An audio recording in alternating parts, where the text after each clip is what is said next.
नमस्ते, मैं राखी पिछले 6 साल से उमंग स्कूल से जुड़ी हुई हूँ। उमंग स्कूल की सबसे बड़ी खासियत मुझे ये लगती है कि यहाँ पे छोटे-बड़े सभी लोगों की डिग्निटी का पूरा ख्याल रखा जाता है। यहाँ पे इस बात का पूरा ख्याल होता है कि किसी की डिग्निटी हर्ट ना हो और यहाँ पे सभी टीचर्स की पर्सनल ग्रोथ करने का पूरा मौका दिया जाता है।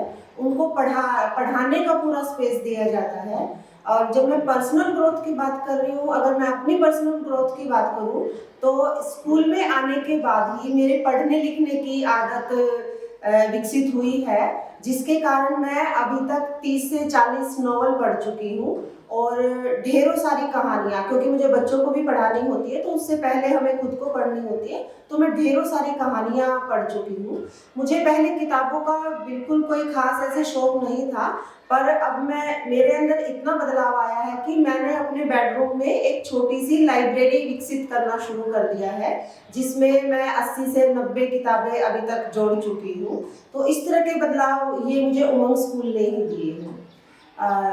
यहाँ पे बच्चों के पढ़ने लिखने का जो तौर तरीका होता है वो बिल्कुल अलग है। बच्चे यहाँ खुशी खुशी से स्कूल में आते हैं और कितनी ही बार ऐसे होता है कि जब कोई हमें छुट्टी का मौका आता है कि छुट्टी करनी होती है तो बच्चे छुट्टी करना नहीं चाहते हैं। वो चाहते हैं कि छुट्टी वाले दिन भी हमारी छुट्टी ना हो, वो बच्चे खुशी खुशी स्कूल आना चाहते हैं।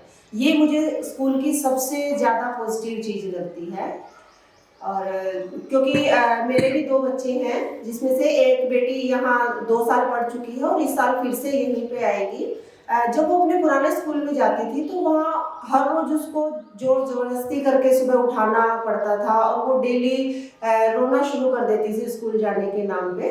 लेकिन जब वो यहाँ पे उसने आना शुरू किया तो वो बहुत खुश होके खुद से उठना, खुद से तैयार होना और बहुत खुश होके स्कूल आती है वो हमेशा। तो ये बच्चों के लिहाज से इस स्कूल की बहुत बड़ी उपलब्धि है कि बच्चे खुश होके स्कूल आते हैं। दिन की शुरुआत जब हम स्कूल में करते हैं तो सुबह की शुरुआत एक सर्कल से होती है। उसमें जब बच्चे अपने अपने समय के हिसाब से स्कूल आ रहे होते हैं तो कोई बच्चा क्लास में है, कोई दोस्त आपस में बात कर रहे हैं, कोई झूला झूल रहा है।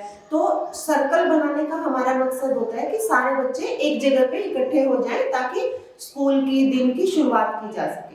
सर्कल में फिर बच्चे आपस में उनको कोई ज़रूरी सूचना देनी होती है या फिर कोई बात करनी होती है, किसी का कोई मुद्दा होता है, तो 5 मिनट का हमारा सर्कल होता है जिसमें ज़रूरी चीज़ें एक दूसरे से शेयर की जाती हैं। उसके बाद फिर सफाई में सब लोग मिलके सफाई में जुट जाते हैं। सफाई के बाद स्कूल की एक और खासियत है कि यहाँ पे असेंबली की जाती है सब बच्चों में। यहाँ पे किसी भी तरह की कोई प्रार्थना वगैरह नहीं की जाती। असेंबली करने का हमारा ये रीज़न होता है कि ताकि सब बच्चे मिलजुल के खुशी के गीत गा सकें।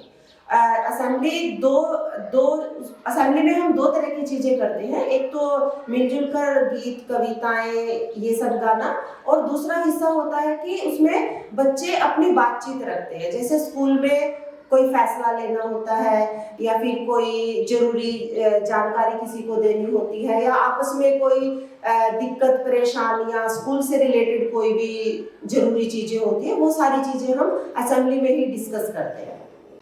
जैसे हम देखते हैं कि फॉर्मल स्कूल्स में टीचर्स के ऊपर बहुत ज़्यादा प्रेशर होता है हर चीज़ का, पावर स्ट्रक्चर इतना ज़्यादा वहाँ पे काम करता है।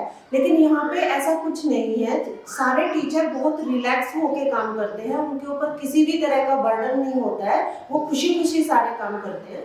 और स्कूल में जो फैसले जिससे संबंधित होते हैं या फिर जिसको प्रभावित करते हैं, उनकी इन्वॉल्वमेंट उन फैसलों में जरूर होती है। जैसे कोई फैसले में बच्चों पे प्रभाव पड़ेगा तो उसमें बच्चों की राय जरूर ली जाती है। माता पिता पे किसी फैसले को लेकर प्रभाव पड़ रहा है तो माता पिता से उनसे सलाह ली जाती है। हमारे स्कूल में एसएमसी की भी मीटिंग होती है जिसमें बच्चों के माता पिता इन्वॉल्व होते हैं और उस समय पे उस मीटिंग में फिर उन फैसलों पे उन माता पिता की राय ली जाती है।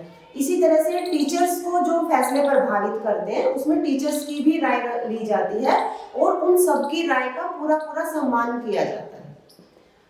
मुझे ऐसा लगता है कि इस तरह के स्कूल्स न केवल बच्चों के लिए ही होने चाहिए बल्कि टीचर्स के लिए भी इस तरह के स्कूल्स और इस तरह का स्पेस टीचर के लिए भी मिलना चाहिए ताकि वो पूरे आत्मसम्मान के साथ बच्चों को ग्रो करने में मदद कर सके और देश का भविष्य उज्जवल कर सके।